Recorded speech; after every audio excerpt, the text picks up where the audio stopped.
So during these 4 weeks of your training course, do you have like a burning question that you need to have answered before you go back to implement in your country? I want to see how I can educate, go out there, hold a lot of sensitization programs and educate a lot of people in Ghana.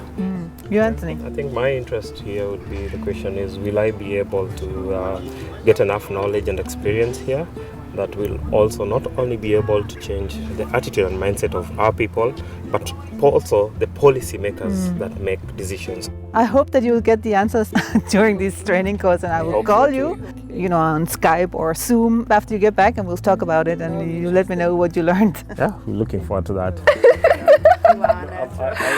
I do it in class.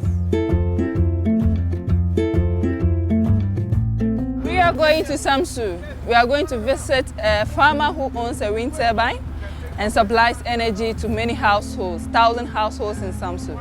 And then we are also visiting the Energy Academy in Samsu, where they support sustainable development.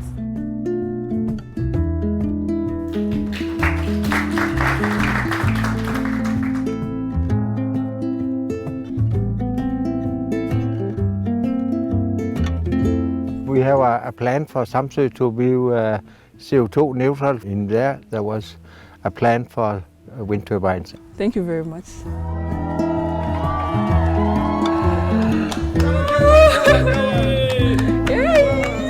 How was it? Interesting. Yeah. They have a lot of cables producing a lot of energy for the people here. In Samsu today, it's been an exciting day. I've learned about energy efficiency, energy production to sustain small communities, and also being able to generate your own energy and make money out of it, the business model for a small community like this.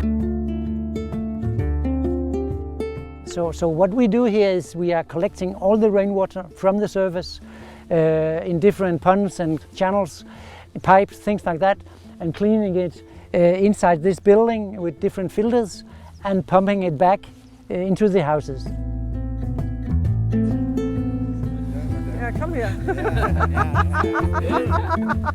Here, Lystrup is a very typical example of how city planning was done in Denmark back in the 70s.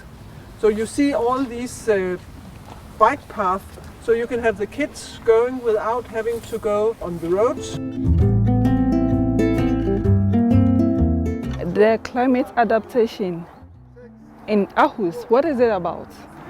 Well, we are right here in Rigsvangen, so this is actually what this is about. So this project here is actually about making room for the water. Okay. So what we've been working with here is to make room for the water so it can stay here without doing damage to the surrounding city.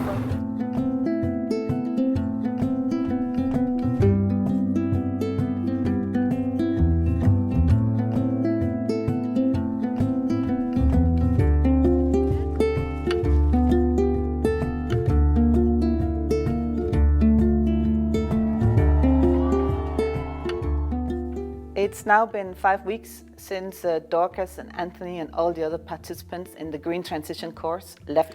When I met Anthony and Dorcas on the rooftop garden in Copenhagen, they told me that they had some burning questions that they hoped that the training course would provide some answers to. So I'm going to ask them, did they in fact get the answers to those burning questions? Welcome! Great to see you again. Nice to see you. Thank you. It's been 5 weeks now since we saw each other last. And I think, Dorcas, your burning question was how to sensitize people in Ghana to become more sensitive to green solutions, how to actually change their behavior. Did you get the answers? It was really an eye-opener. And I remember I interviewed Anne, who works with Aarhus Van. We heard from her that there were cases of flooding in 2012. And their green solutions, they were adding value to the landscape, and this was designed to serve multiple benefits. There were a lot of consultation with the public, and multi-agencies were involved when they had the issues of flooding. Thank you, Dorcas. Anthony, you too, you had a burning question. I think your burning question was something about how do you actually make politicians in Kenya, where you are from, implement green transition policies. Did you get any answers to your burning question? Yes, I did get answers. For my organization, I'm more or less of a training. We are in a training institution, and we train public servants and decision makers.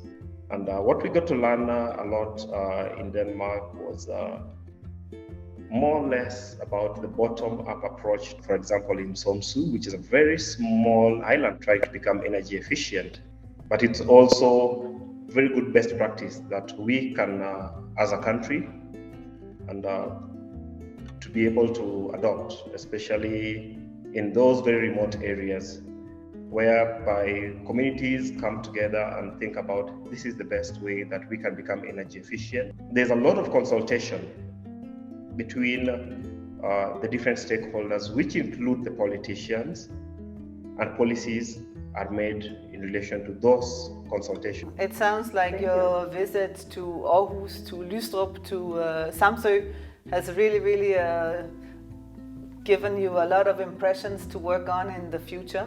Great talking to you. Please keep in touch with us. Thank you for joining us. Okay, thank you. Thank you. I really enjoyed them, Mark. Thank you very much.